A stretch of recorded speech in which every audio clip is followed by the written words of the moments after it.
Hello, I'm Riley, and this is the Diegetic Advancement Podcast. Okay, episode 2. For some reason, this feels harder to record than episode 1, but here goes. So, in this episode, we'll be breaking the format that I initially presented in the first episode. I planned to talk about skills in the first episode, but it would have gone on a bit long for that format. So, instead, I'm going to cover them here in a deep dive. Funnily enough, Quantum Ogre, the topic in my first episode, came up recently on the Bandits Keep Discord and fueled almost a day of conversation. So I'll likely have to return to that for a deep dive in the future. Okay, skills. Skills have been on my mind recently, and a few other podcasters have been talking about them. Can I call myself that? Anyway, I'm going to ramble on for a bit about skills and hopefully present some useful thoughts throughout. Firstly, what are skills? If we look at skill systems in modern RPGs, and my experience here is D&D, 5th edition, a little bit of Call of Cthulhu, skills are typically a list of descriptive terms like history, perception, stealth, and they'll often have an associated level of proficiency.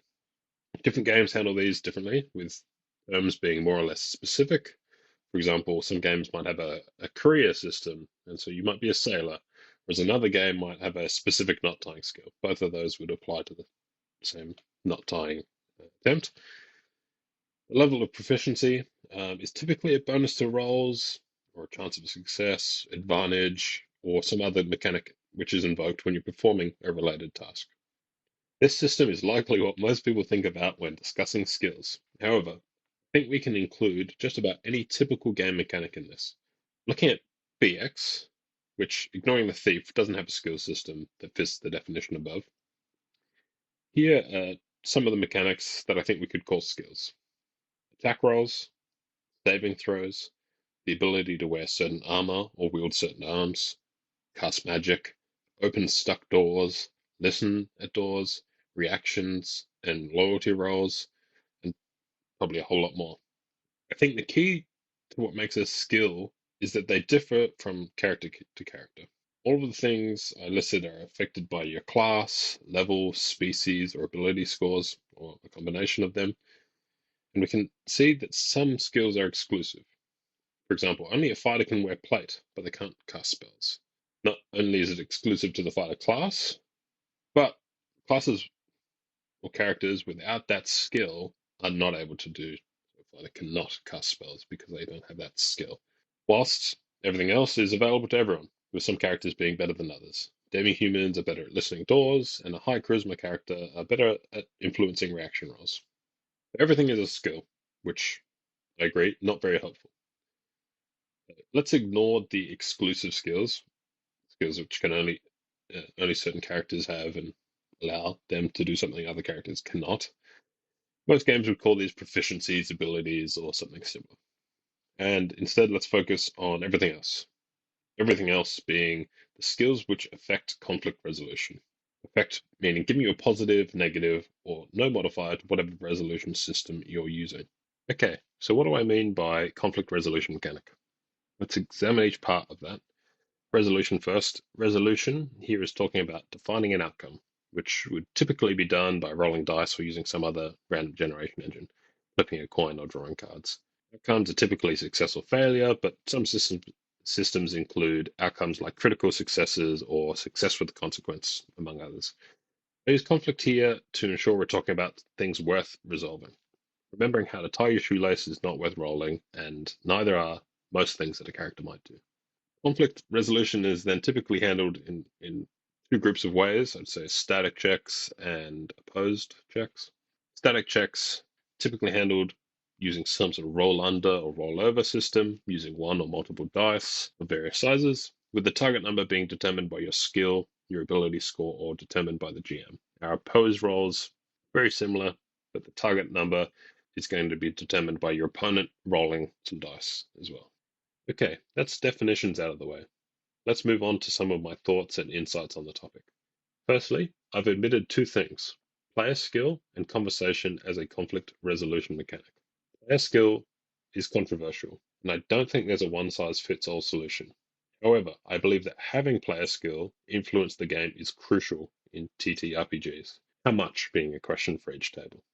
Players should be rewarded for system mastery, problem solving, and creativity, not just relying on the numbers on their character sheet, which can also be important. Conversation should be the primary conflict resolution mechanic.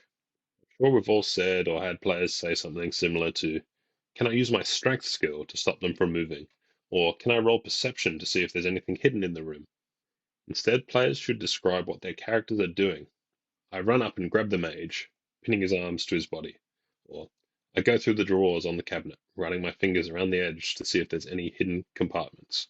The GM should take what is said into consideration and adjudicate the results, sometimes using a secondary conflict resolution mechanic, like rolling dice. Additionally, players have two ways to sense the world that their characters inhabit: listening to the GM's description and asking questions. Players, please interact with the world by asking questions. What type of door is it? Or what colors are the stones?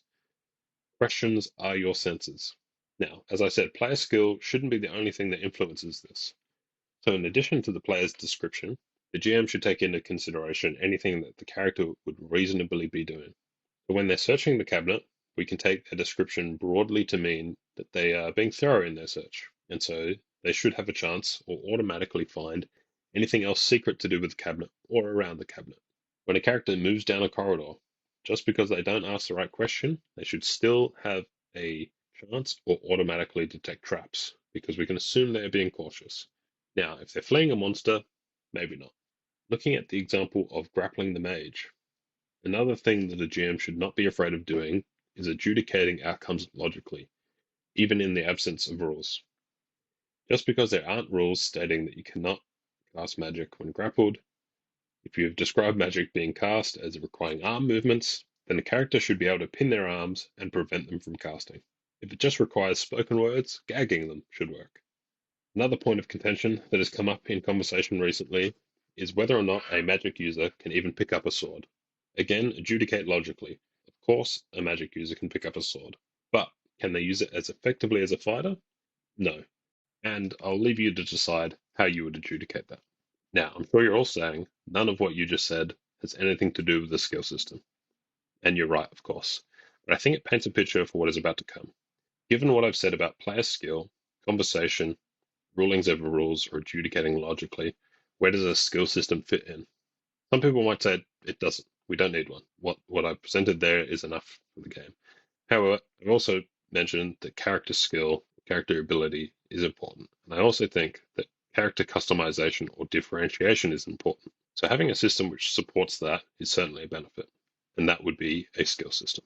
But I don't think a long list of highly specific skills or skills which are exclusionary to characters without them are useful in supporting the style of play I'm talking about. Of course, Thieves Ruined D&D is a popular meme, but I think the hint of truth in that is that the skill system that comes with the thief isn't what I've described, or at least is sometimes interpreted that way. So, in conclusion, what to do about skills?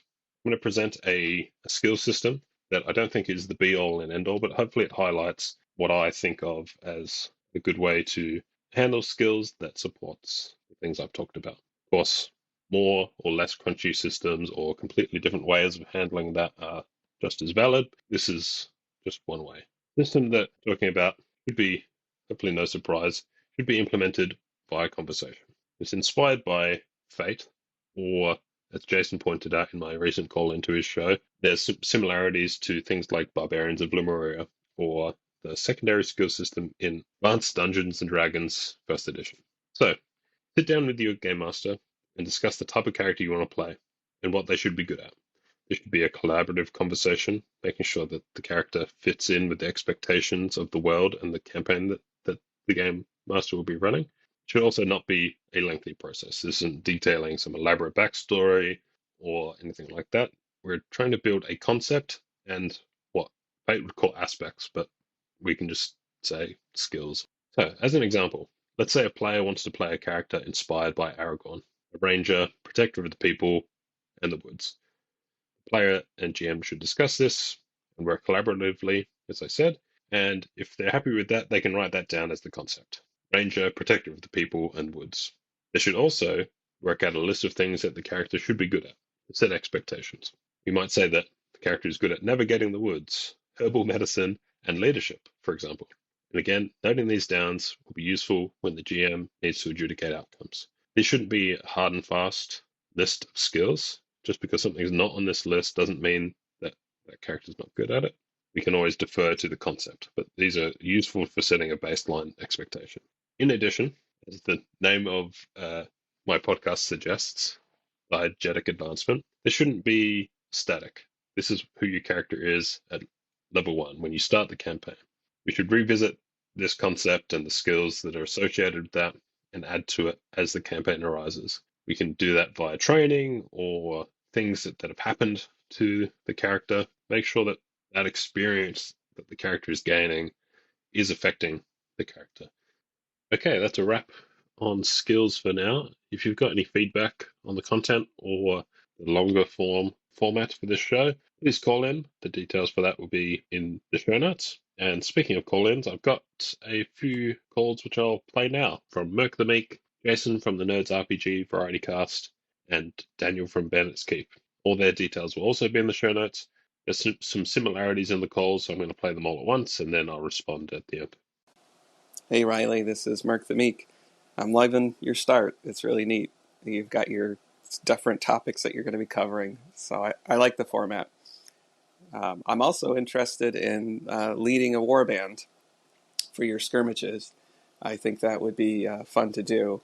I've considered doing it for some other games, but I've never actually pulled the trigger on it. So I hope you can execute, and it's really beneficial for you and really fun for everyone. So yeah, great start. Keep it up. Take care. I just checked out Meatheads. It looks like fun. D&D for the bros. Yeah, I'll probably have to download that and look at it some more. But that does sound fun. Yeah, I mean that's about it. I like the suggestion. Take care. Hey, Jason here. Just listened to episode 1. Really enjoyed it. I really like the format. I like the way you've got things broken down and you're covering different things. And I definitely am looking forward to future episodes. I will reach out to you, reference your narrative war game. I think that's what you called it, offline. It's a very interesting idea. And I'm excited to see somebody putting that into practice. And yeah, so I will hopefully be talking to you soon. Take care. Hey Riley, Daniel from Bandits Keep calling in. Just listened to your first episode. Really cool. Really like it. Welcome to the Anchor Sphere, which is now Spotify Sphere, I guess. Anyways, super fun. I like the breaking down into segments and stuff. You're already starting off more organized than I am. That's very good. Quantum Ogre, good subject. It's in the air because I've seen several people talking about it lately. Maybe they heard your podcast. Who knows? But yeah, I think, again, it comes down to when people make really quick examples of things and don't quite follow through, that I think these things can be confusing, like many things in life. The idea of that war game kind of remote is pretty cool. I mean, if you do need extra people, I would definitely be willing. Sounds super cool. And what was the other thing? Oh, and thanks for mentioning me on the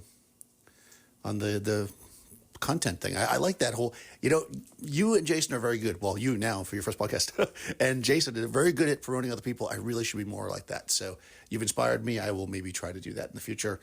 I say maybe because I'm not very good at remembering that kind of stuff. Anyways, awesome episode. I'll talk to you soon. Okay. Thank you for the call-ins, the feedback. I really appreciate you taking the time to, 1, listen, and 2, call in.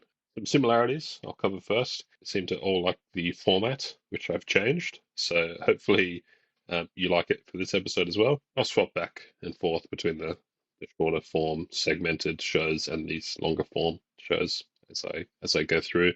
Narrative war game. So pressure's on. I've committed to it on air, and I've got some people interested. So I'll need to put in some work over the holidays to get it to a playable state, and I'll probably cover that in an upcoming episode. Hopefully, early in the new year, I can get that started, and I would love to have you all participate. Meatheads, I'm glad someone else got a laugh out of that as well. It's a cool little system, but it's a fun premise as well. Yeah, shouting people out.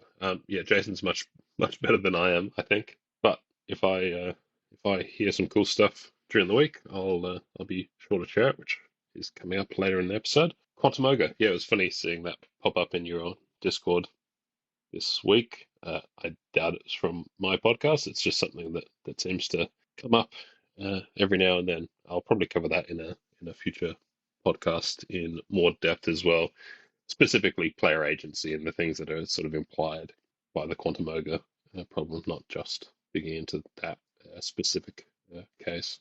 Again, thank you so much for the calls. All the details for Mirke the Meek, Jason, and Daniel's podcasts and things will be in the show notes, and I'll probably shout them out in the next segment, which I'll jump to now. What have I been consuming this week?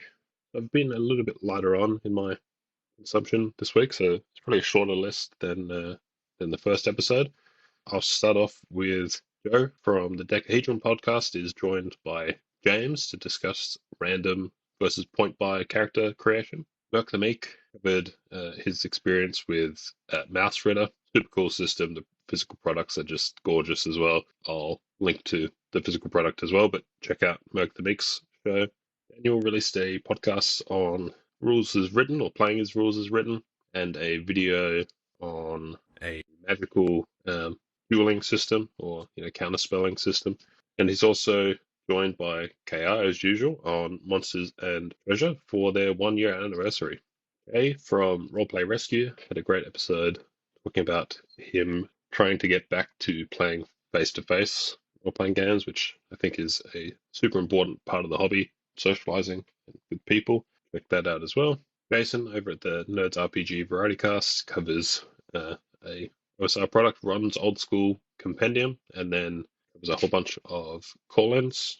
One of the topics there is skills. That's it for this week. As I said, a little bit lighter on than previous, and all those shows will be linked in the show notes, so be sure to check them out. Anyway, that's a wrap on episode 2. I'll see you next time for episode 3. Bye for now.